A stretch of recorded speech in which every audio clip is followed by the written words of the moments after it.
النار وأدخل الجنة فقد فاز। আমরা যদি জীবনের প্রত্যেকটা পার্টকে ইসলাম দিয়ে ঢেলে সাজাতে ব্যর্থ হই, জান্নাতে যেতে পারবো না। এটা আমাদের একটা মৌলিক মেসেজ আজকে বইমেলা থেকে, যে পরিপূর্ণ জীবনে ইসলাম প্রতিষ্ঠা করুন ইনশাআল্লাহ। শুধু জীবনের একটা আংশিক বিষয় ইসলাম নিয়ে পড়ে থাকলে চলবে না, জীবনের প্রত্যেকটা জায়গায় ইসলাম দিয়ে ঢেলে সাজাতে হবে। উদখুলু ফিস সিলমি, বলেন একসাথে, উদখুলু ফিস সিলমি, পরিপূর্ণরূপে দিনে প্রবেশ করেন। দিনের ব্যাখ্যা আগে বুঝতে হবে। এটা হলো দিন, মা দিনুক। এটা যদি আমরা আকীদা ঠিক না থাকে, তাহলে ওই কবরের সওয়াল জবাবে সে আটকে যাবে, সে বলতে পারবে না। কেউ যদি আল্লাহ পাকের সাথে শিরক করে, সে কিন্তু মান রব্বুক উত্তর দিতে পারবে না।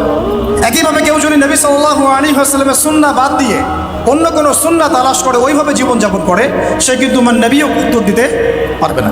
তো আমাদেরকে এই কনসেপ্টটা ক্লিয়ার রাখতে হবে যে দিন একটা পরিপূর্ণ জীবন বিধান।